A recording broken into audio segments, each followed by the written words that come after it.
बिस्मिल्लाहिर्रहमानिर्रहीम। अस्सलामु अलैकुम। हफीज़ रहमान अपने तमाम दोस्तों को एक बार फिर वाइटल हॉस्पिटैलिटी से खुश आमदीद कहता है। कैसे हैं सब दोस्त? उम्मीद करता हूं कि आप सब ठीक होंगे, खैरियत से होंगे। आज एक नई वीडियो के साथ आपकी खिदमत में तशरीफ़ लाया हूं और इससे पहले आप सबसे गुजारिश है कि मेरे वो दोस्त जिन्होंने मेरे चैनल को अभी तक सब्सक्राइब नहीं किया, काइंडली मेरे चैनल को सब्सक्राइब करें और बेल आइकॉन का बटन दबा दें ताकि मेरी हर नई आने वाली वीडियो की नोटिफिकेशन आप तक पहुंच जाए।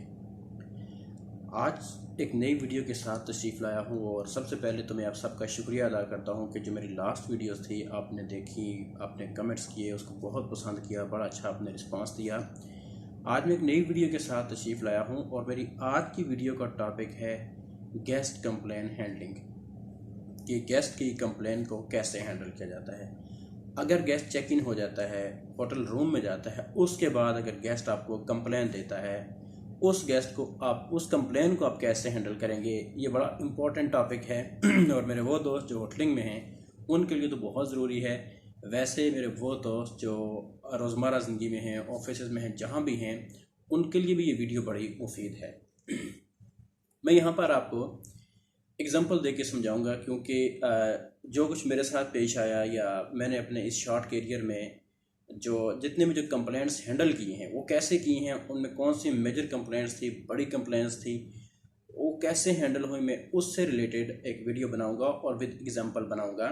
जो मेरे साथ पेश आया उसको मैंने कैसे हैंडल किया, ये आज मैं आपके साथ शेयर करना चाहता हूँ।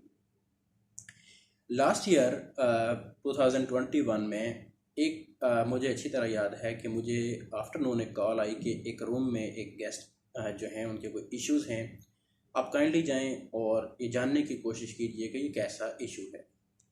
इसके बाद जब मैं जाने लगा तो अगेन मुझे कॉल मौसूल हुई कि ये गेस्ट बिल्कुल सेटिस्फाइड नहीं हैं, अनहैप्पी हैं और ये एक ऐसी कंप्लेन है जो आपने हर हाल में हैंडल करनी है और it is up to you कि आप इसको कैसे हैंडल करेंगे। तो मैंने कहा okay done, I will try my best. अब गेस्ट कंप्लेन हैंडल करने से पहले कुछ चीज़ें आपके लिए बहुत ज़रूरी हैं जो मैं आपके साथ शेयर करना चाहता हूँ। एक तो आपको बिल्कुल नीट एंड क्लीन होना चाहिए, आपका यूनिफॉर्म बिल्कुल क्लीन होना चाहिए, आपके दांत ब्रश होने चाहिए, आपके बाल कॉम्ब किए होने चाहिए और शेव प्रॉपर हो, ग्रूमिंग सही हो और ग्रूमिंग के साथ साथ आप में कॉन्फिडेंस होना चाहिए। अगर कॉन्फिडेंस नहीं है तो आप कभी भी गेस्ट को हैंडल नहीं कर सकते। और सबसे इम्पॉर्टेंट चीज़ कि आपके अंदर पेशेंस, सब्र होना चाहिए।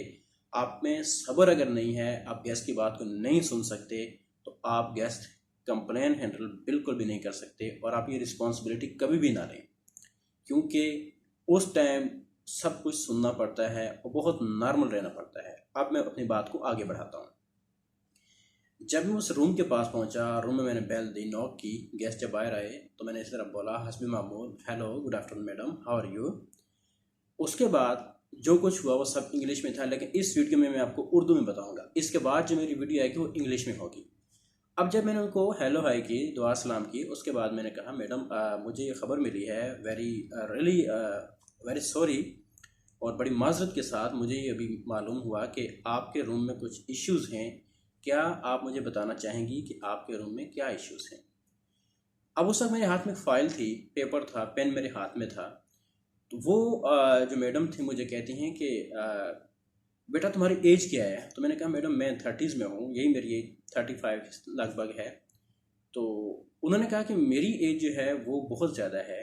ठीक है, बड़ा एक अजीब सा मेरे लिए तासर था कि मेरी एज तो ज़्यादा है, 70 प्लस हूँ मैं, या आप 65-70 कह लें, मगर मैं आपको बेटा कहूँगी। मैंने कहा okay thank you so much, आपने मुझे इज़्ज़त दी, मुझे बेटा कहा, मैं आपको बेटा कहूँगी। बेटा जी अगर एक हो ना, एक कंप्लेन हो तो मैं आपको बताऊँ, ये तो बहुत कुछ है, मेरे साथ तो बहुत कुछ पेश आ रहा है यहाँ पे, आप देखें मैं क्या क्या बताऊँ आपको। तो मैंने उनसे रिक्वेस्ट की मैडम प्लीज़ काइंडली आप मुझे बताएं क्या इश्यूज़ हैं और सब बेहतर हो जाएगा। जब उन्होंने मुझे बताया जो भी कंप्लेंट्स थी वो सारी उन्होंने जब बताई, तो जब मैंने कंक्लूजन की तो ये 13 कंप्लेंट्स थी एक रूम के अंदर। जब ये सारी चीज़ मैंने देखी तो उस वक्त मैं दिल में ये सोच रहा था कि ये तो बड़ी क्रिटिकल सिचुएशन है और अब ये मेरा इम्तहान है, मैं इसको कैसे कंट्रोल करूँगा। उनका जो बात करने का जो तरीका था, जिस तरह का भी था, वो बड़े गुस्से में थे, नाराज़ थे वो गेस्ट, और पूरे जितने भी उस रूम में गेस्ट थे सारे नाराज़ थे। मेरा जो फेस इंप्रेशन था वो बिल्कुल अफसरदा था। जिस तरह वो लोग अफसरदा थे, मैं भी अफसरदा था। वो ये समझ रहे थे कि मैं भी उनके गम में बराबर का शरीक हूँ। वो टाइम नहीं होता कि हमारे चेहरे पे मुस्कुराहट हो, एक बिल्कुल अफसरदा चेहरा हो, एक सैड फेस हो आपका। और मैंने जब वो बताती रही कि ये कंप्लेन है, मैंने लिखा नंबर 1, ये कंप्लेन है नंबर 2, ये है नंबर 3, ये है 4, ये है 5, करते करते 13 पे बात की। उसमें जो मेजर इशू थे वो क्लीनिंग से रिलेटेड थे। यानी वो चाह रहे थे कि जिस स्टैंडर्ड की क्लीनिंग हमें चाहिए यहाँ पे नहीं है, ठीक है। और कुछ उन्होंने मुझे पिक्चर्स दिखाई, ये देखें, ये नहीं क्लीन, ये नहीं क्लीन। अब यहाँ पे जब मैंने सारी बातें सुनी और मैं इतना कूल था, इतना पेशेंस में था, इतने सब्र में था कि जो कुछ मैंने सुना, जो उन्होंने मुझे बोला, आप बिलीव करें मैं टस से मस नहीं हुआ। मैंने कहा कि अब मुझे अपने आप पे, अपने नर्व्स पे कंट्रोल करना है और उनको ये बात मैंने साबित करनी है कि मैं यहाँ पर आया हूँ आपका ये मसला हल करने के लिए। जब ये सारी बातें मैंने सुनी और उसके बाद उन्होंने बहुत कुछ मुझे बताया, बहुत कुछ कहा, लेकिन मैं बड़े नर्वस तरीके से सुनता रहा। जब सारी उनकी बात मुकम्मल हो गई तो मैंने उनसे एक रिक्वेस्ट की और जो मोहतरमा थे, उनके हस्बैंड आ गए, उनके बेटे आ गए, सब वहाँ पे आ गए। मैंने कहा कि ये जो आपने मुझे बातें बताई हैं, कंप्लेंट्स जो है आपकी, ये बहुत सीरियस कंप्लेंट्स हैं। मैं इस चीज़ को सिद्ध के दिल से एक्सेप्ट करता हूँ कि कंप्लेंट्स बहुत बड़ी हैं। और मैं आपको ये भी बता दूँ कि ये हमारा स्टैंडर्ड नहीं है, ये अनफॉर्चुनेटली आपके साथ हो गया। सबसे पहले तो रियली अपोलोजाइज, आप काइंडली मेरी अपोलोजाइज को कबूल कर लें। आपने मुझे बेटा बोला, मैं आपका बेटा हूँ। मेरी ये रिस्पॉन्सिबिलिटी है कि मैं इसका एक बड़ा अच्छा सोल्यूशन निकालूंगा और अभी निकालूंगा। अब जब ये सारी चीज़ें हो गई तो उन्होंने कहा क्या सोल्यूशन है। मैंने कहा मैं सोल्यूशन अभी बताऊंगा, आप काइंडली मेरी अपोलोजाइज को कबूल कर लें, एक्सेप्ट करूँगा। ठीक है, अब तुम क्या कर सकते हो, क्या हम यहाँ पे रात को इस रूम में रहेंगे, इस गंदे रूम में? मैंने कहा नहीं, never, we will not give you this room, this dirty room. मैंने इस तरह बोल दिया कि ये गंदा रूम अपन नहीं देंगे। अब मैंने उनकी गंदा क्यों बोला, डर्टी बोला, मैंने उनकी हाँ में हाँ मिला दी, ठीक है, ताकि उनको थोड़ा सा एहसास हो कि ये बंदा कुछ करने के लिए आया यहाँ पे। अब मैंने अगला काम क्या किया, मैंने कहा कि जिस कैटेगरी का आपका रूम है, वेरी सॉरी टू से, इस कैटेगरी का हमारे पास दूसरा कोई रूम अवेलेबल नहीं है। सारे इस कैटेगरी के रूम इस वक्त ऑक्यूपाइड हो चुके हैं, लग चुके हैं, उनमें गेस्ट आ चुके हैं। अगर कोई और रूम इस कैटेगरी का होता तो मैं आपको दे देता, लेकिन ये जो रूम है ये इस कैटेगरी का, ये और कोई रूम नहीं है। तो मेरी आपसे रिक्वेस्ट है, आप काइंडली मेरे साथ नीचे चलें, आप हमें 1 घंटे का टाइम दे दें और आप हमारे साथ एक कॉफ़ी लें, कॉफ़ी ब्रेक लें। और इस दौरान मैं इसी रूम को ऐसा बना दूंगा कि आपको एक फ्रेशनेस महसूस हो जाएगी। अब उसी असना में उनका वो एक गेस्ट बोला कि हमने अपने पैसे ज़ाया कर दिए, हम दूसरे कंट्री से हमने पैसे ज़ाया कर दिए हैं, ठीक है, नहीं चाहिए ये रूम, हमें बिल्कुल भी नहीं चाहिए। अब यहाँ पे मेरे पास डिफ़िकल्टी आ रही थी कि और उस कैटेगरी का रूम कोई नहीं था। अगर और होता तो हम उसी कैटेगरी के रूम में मूव कर देते, लेकिन अब मेरे पास दूसरा रूम ही कोई नहीं है। मैं उनके पास गया, मैंने कहा ब्रदर मेरी आपसे रिक्वेस्ट है, मैं आपका भाई हूँ, काइंडली आप मुझे थोड़ा सा टाइम दें, 1 घंटे के अंदर यही रूम अच्छा हो जाएगा। आपका गुस्सा, आपकी बात बिल्कुल जायज़ है, आप बिल्कुल सही कह रहे हैं sir, I agree with you 100%, लेकिन kindly give us some time and to be honest we don't have available room of this category. अब उन्होंने कहा कि हम थोड़ी आपस में बातचीत करते हैं, आप साइड पे हो जाएं। अब मैं चला गया साइड पे, उन्होंने बातचीत की, कहा ठीक है, हम आपको 1 घंटा, हमको 6 घंटे का टाइम देते हैं, हम अभी बाहर जा रहे हैं घूमने के लिए, हम रात को 9 बजे या 10 बजे इस रूम में वापस आएंगे, मगर आप हमें क्या गारंटी दे सकते हैं कि ये रूम क्लीन होगा और हमारे स्टैंडर्ड के मुताबिक होगा? मैंने कहा मैं आपको पेपर पे लिख के दे सकता हूँ, मैं ये गारंटी आपको दे सकता हूँ कि ये रूम बहुत अच्छा होगा, आपको कोई शिकायत नहीं मिलेगी, ये मेरी गारंटी है। अगर आप कहते हैं आपको पेपर पे लिख के दूंगा, तो वो जो मोहतरमा थी, मैडम थी, वो कहती हैं कि अगर रूम क्लीन ना हो तो मैं आपको पकड़ूंगी, हमें अपना नंबर दे दें आप। मैंने कहा ओके, ये मेरा नंबर, व्हाट्सएप नंबर ले लें आप। जब ये सारी बातें हो गई, वो चले गई। अब उनसे मैंने टाइम लिया, उन्होंने कहा हम आधे घंटे बाद रूम से निकलेंगे, उसके बाद आप क्लीन कर लें। इस दौरान मैंने अपने बॉस से बात की और मैंने अपनी टीम के, हाउसकीपिंग टीम के 2 लड़के जो नहायती प्रोफेशनल लड़के थे वो चुन लिए और ख़ुद भी उनके साथ किया। अब वो रूम हम क्लीन करने में 1 घंटा लेते हैं, लेकिन हमने 2.5 से 3 घंटे लिए। और रूम क्लीन करने के बाद मैंने फ्लावर्स लिए, रोज़े लिए, बड़ा अच्छा सेटअप बना दिया, उसमें एक वेलकम सेटअप, वेलकम केक भेजा, फ्रूट भेजा और रूम रेडी हो गया। अब क्या हुआ, मैं आ गया अपनी ड्यूटी ख़त्म करके। वो जो गेस्ट था वो जब वापस आए उन्होंने कहा ये रूम तो हमें वो रूम लग ही नहीं रहा, ये तो ऐसा क्लीन है, यहाँ फूलों का सेटअप लगा हुआ है, बेड आर्ट बना हुआ है, कम्प्लीमेंट्री केक फ्रूट सब कुछ है, ये तो वो रूम ही नहीं लग रहा हमें, और इतना नीट एंड क्लीन, ये बिल्कुल नीट एंड क्लीन है। वो रिसेप्शन तक चले गए कि वेयर इज़ हफीज़। उस वक्त वो मुझे कॉल कर रहे थे लेकिन मैं सोया हुआ था। उन्होंने कहा कुछ ड्यूटी ख़त्म कर चुके हैं, कल आएगा।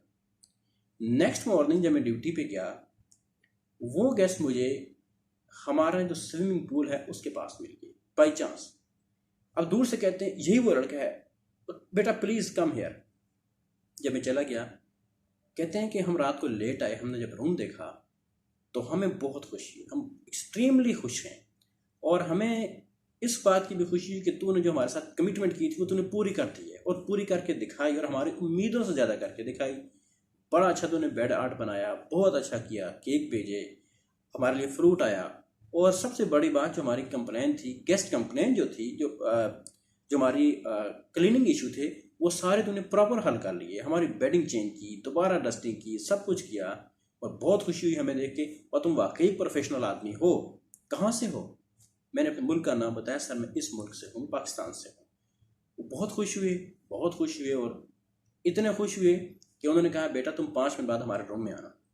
जब मैं गया, उन्होंने क्या किया, वहाँ पे बैठे, कहा हम आपके लिए फीडबैक लिखना चाहते हैं, और उन्होंने ट्रिप एडवाइज़र पे बड़ा अच्छा फीडबैक लिखा। वो गेस्ट जो कह रहे थे कि ये होटल 2 स्टार भी नहीं है, अब उन्होंने 5 स्टार दिए, और उस 5 स्टार का टॉपिक क्या था, excellent service and cleaning in this hotel. तो ये होती है गेस्ट को हैंडल करने का तरीका। अब मैंने क्या किया, उनका शुक्रिया अदा किया, उनको लेट चेकआउट दिया, उनसे व्हाट्सएप पे ले लिया, और वो दोबारा उन्होंने मुझसे रब्ता किया, फीस हम दोबारा आना चाहते हैं, हम आएंगे। वो गेस्ट जो कह रहे थे हम कभी इस होटल का नाम भी नहीं लेंगे, वही दोबारा मुझे कॉलिंग कर रहे हैं कि हम आएंगे, और एक बार आ भी चुके हैं। तो ये सारी चीज़ होती है गेस्ट कंप्लेंट को हैंडल करने की। इसमें सबसे इम्पॉर्टेंट चीज़ क्या है, आपकी ग्रूमिंग, एक बार फिर आपका नॉलेज, आपका सब्र, आपका करेज, ये सारी चीज़ें बहुत ही इंपॉर्टेंट होनी चाहिए। और सबसे बढ़कर जो आप गेस्ट के साथ कमिटमेंट करते हैं उसको पूरी करें। अगर आप गेस्ट के साथ कमिटमेंट करते हैं, आप पूरी नहीं कर सकते, तो इट मीन्स कि आप जाल में फंस जाएंगे, ये आपकी गलती है। इसलिए हमेशा वो कमिटमेंट करें जो पूरी कर सकें, और गेस्ट आपको हमेशा याद रखेगा। और गेस्ट कंप्लेन अगर मुझे मिलती है तो मैं बहुत खुश होता हूँ, क्योंकि मुझे उसमें सीखने को बहुत कुछ मिल जाता है। और जो मैं सीखता हूँ अपनी डायरी में लिखता हूँ कि आज फलां डेट को ये कंप्लेन हुई, इसको मैंने कैसे हैंडल किया, किस तरीके से किया, ये मेरे डिफरेंट एक्सपीरियंस है, और मैं हर एक कंप्लेन जो है आपके साथ शेयर करूँगा। होटलिंग के लोगों के लिए तो बहुत अच्छा है। आम लोग भी अपनी रोज़मर्रा लाइफ में जब किसी से नाराज़ हो जाते हैं, कोई इशू होते हैं, तो वो कैसे सॉल्व होते हैं, मेरी वीडियो में उनके लिए भी नॉलेज है। आप सबसे रिक्वेस्ट है, आप काइंडली मेरे चैनल को सब्सक्राइब करें, वीडियो को देखें। आप थैंक यू, आप मेरी वीडियो को देख रहे हैं, लाइक भी कर रहे हैं, और काइंडली आप कमेंट्स भी क्या करें। मुझे आपके कमेंट्स का बड़ा इंतज़ार रहता है कि लोगों की क्या व्यूज़ हैं, क्या राय है मेरे बारे में। हमेशा खुश रहें, आबाद रहें, शाद रहें। मिलेंगे एक नई वीडियो के साथ। अल्लाह हाफिज़, हैव अ नाइस डे।